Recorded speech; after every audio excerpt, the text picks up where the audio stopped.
Assalamualaikum warahmatullahi wabarakatuh. Bertemu lagi dengan Benito Ria Channels. Nah, ini di sesi kedua ini saya ingin gali sesuatu yang menarik lagi, karena tentunya anak-anak SMA di seluruh Indonesia, terutama yang jurusan IPA, pasti bertanya-tanya, bisa nggak sih saya masuk PKN STAN ya, atau bisa nggak sih saya mengikuti pendidikan atau jurusan program studi yang ada di PKN STAN. Nah, Hanif sendiri dulu waktu SMA apa, dari jurusan apa?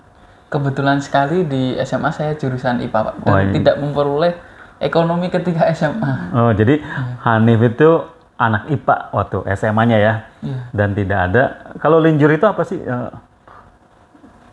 Artinya lintas jurusan tuh ada, apakah ada pelajaran yang connected dengan IPS atau gimana sih? Ya, ada yang namanya dulu tuh pas SMA itu lintas minat. Oh, lintas minat. Nah, lintas minat tuh seperti kalau di bagian saya kemarin tuh geografi, Pak. Oh, jadi ada berapa opsi di lintas minat? Di lintas minat itu ada 2. Kalau misalnya kita mengabaikan sejarah Indonesia sebagai mata pelajaran wajib. Jadi opsinya sejarah Indonesia atau geografi? Sejarah Indonesia waktu itu sudah diserap jadi matkul wajib, Pak. Jadi wajib. Ada bahasa Inggris lintas minat sama geografi. Jadi itu yang jadi option ya, bahasa Inggris lintas minat dengan geografi. Dan waktu itu Hanif ngambil apa? Geografi, Pak. Geografi ya. Dan lintas minat bahasa Inggris juga jadi paket di SMA saya, Pak. Jadi dua-duanya. Dan kebetulan waktu itu juga sudah diterima di Fakultas Geografi Universitas Gadjah Mada ya. Alhamdulillah. Nah, jadi luar biasa ya, Hanif sudah diterima di Fakultas Geografi Universitas Gadjah Mada, tapi memutuskan untuk melanjutkan kuliah di Politeknik Keuangan Negara STAN ya. Nah, Hanif kan dulu background-nya SMA-nya IPA nih. Terus kita tahu kalau PKN STAN itu all about ekotensi everything gitu ya. Nah, yang pasti itu ada di IPS. Gimana tuh cara waktu pertama kali kuliah, impresinya, terus ternyata how to survive with ekotensi or something gitu. Bisa ceritain?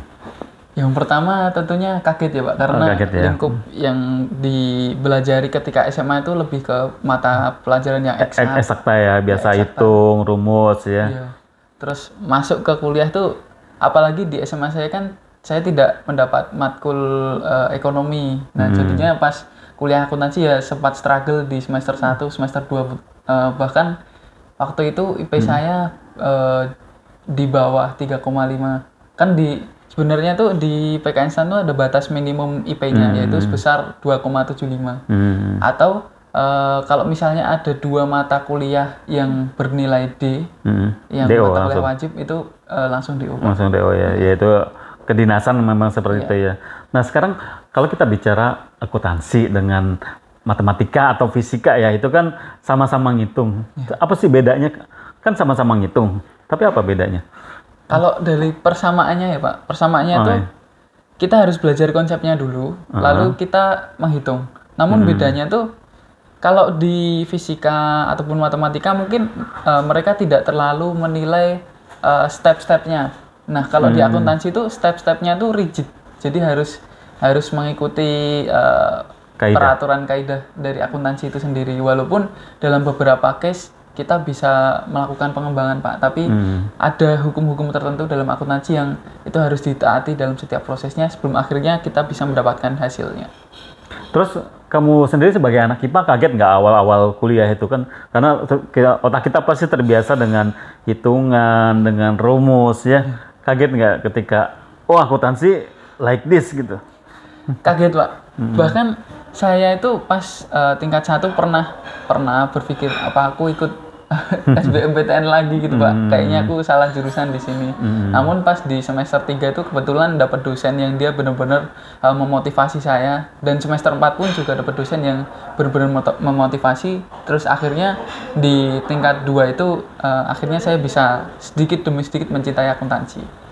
Jadi di semester 3 berarti tingkat 2 ya? Iya. Itu bertemu dengan dosen yang beliau bisa memotivasi ya, terus change your life ya. Ya, jadi dari tadinya yang aduh bisa survive apa enggak, akhirnya You love accountancy ya. Yes. That's an interesting experience ya. Terus kalau mata kuliahnya itu di STAN apa aja? Program studi yang ditawarkan di STAN itu apa aja sih? Nah, di STAN itu ada 4 warna utama. Yang pertama warna hijau, kemudian warna merah, hijau, merah, ya, terus warna kuning, dan warna biru. Nah, ini tuh warna-warna ini tuh menyimpulkan itu jurusan. maksudnya just alma mater atau apa kalau warna itu? Kalau alma mater sama tapi ya? ini Pak, lanyard ataupun tali ID card-nya. Oh, tali ID card menandakan where you are from ya? Yes. Tapi ini jelasin dulu aja. Kalau yang warna hijau itu akuntansi, terus warna merahnya itu manajemen keuangan, Pak. Kemudian warna kuning tuh perpajakan, kemudian warna biru tuh kepabeanan dan cukai. Namun seiring dengan transformasi PKN STAN menjadi the new PKN STAN pada tahun 2021, warna-warna kalung itu dihilangkan dan sekarang menjadi warna biru dongker semua. Semuanya ya, jadi menghilangkan skat gitu ya, atau egoisme jurusan kali ya. Jadi ya seperti itu. Oke. Nah, kan ini yang menarik, anak IPA kuliah di STAN ya. Yang saya sendiri dulu tuh SMA, karena kalau dulu lebih spesifik IPA-nya ya, A1 itu fisika yang exactly kita dapat mapnya matematika, fisika, kimia gitu hampir setiap minggu. Nah, how do you survive with accountancy gitu? Kalau menurut saya itu kesuksesan seseorang dalam belajar itu ditentukan pada 3 hal, Pak. Yang pertama adalah kemampuan kognisi kita. Yang kedua adalah motivasi. Yang ketiga adalah mental. Nah, jadi 3 hal itu yang harus dimiliki oleh seorang pejuang di STAN ya. Iya. Untuk kemampuan yang pertama terkait kognisi, saya rasa semua mahasiswa STAN aman semua. Soalnya waktu masuk juga sudah dites, ada tes ada 2 jenis tes, TPA, kemudian TBI, kemudian dites lagi dengan TBI apa sih? TPA singkatannya apa? TPI apa? TPA itu tes potensi akademik. Okay. Terus TBI tes bahasa Inggris. Kemudian SKD itu sama seperti SKD ketika masuk CPNS, Pak, yaitu seleksi kompetensi dasar. Itu ada kemiripan dengan Polstat, STIS juga kayak gitu ya. Oke. Nah, terus tadi ya dari ketiga itu bisa diceritain nggak gimana strategi atau kiat seorang mahasiswa, apalagi yang backgroundnya IPA, untuk survive dan be the winner at STAN? Ya, tadi untuk poin yang pertama sudah aman. Kemudian yang kedua itu adalah kompetensi motivasi. Ya tadi ya, poin pertama ya. Kognisi. Ya, yang kedua adalah terkait dengan motivasi. Motivasi itu bernilai dari 0 sampai tak terhingga. Jadi dia nilai awalnya itu adalah nilai positif. Bernilai positif, lalu kemudian mental itu bernilai 0 sampai minus tak terhingga. Jadinya tetapi yang kebanyakan menjadi masalah di PKN STAN itu adalah terkait dengan mentalnya, Pak. Mentality ya. Kalau tadi kognisi nggak ada masalah, motivasi nggak ada masalah ya, karena everybody wants to achieve. Ya mungkin ada beberapa yang motivasinya kurang kuat. Berarti kecil ya, itu anggapnya error ya, yang sedikit kalau di statistik tuh yang. Tapi masalah mentality ini ya, yang berarti yang berperan besar ya di dalam kesuksesan. Gimana, bisa ceritain nggak gimana mentality affect your achievement at STAN? Yang pertama karena saya kaget dengan mata kuliah yang dipelajari, karena SMA kan IPA, kemudian pas kuliah menjadi IPS. Nah, terus di sana itu kulturnya tuh orang belajar tuh kelihatan, Pak. Jadi kalau misalnya saya masih belum paham, saya ikut belajar dengan teman-teman. Biasanya saya kayak merasa insecure, saya kaget. Mereka udah pada pinter-pinter semua. Gitu ya. Padahal tujuannya kan belajar bareng, tetapi mereka malah kayak, ya ini bukan belajar bareng, tapi malah bikin saya down ya. Terus artinya ketika kamu belajar bareng, kan mungkin ada bagian-bagian yang nggak kamu pahami sehingga kamu belajar dengan mereka ya. Tapi kenapa kamu merasa insecure saat belajar bareng? Soalnya mereka kerap kali berdiskusi pada materi yang sulit, Pak. Sedangkan di situ banyak orang yang belum paham terhadap materi dasarnya. Nah, itu di awal-awal perkuliahan atau gimana? Iya. Tapi emang tradisi ketika namanya itu tentir. Tentir itu belajar bersama, kemudian ada satu yang yang ngajarin yang ya? ngajarin. Jadi mentornya ya? Iya, dan yang ngajarin itu teman sendiri. Nah itu tuh kadang saya juga kasihan Pak sama tentornya.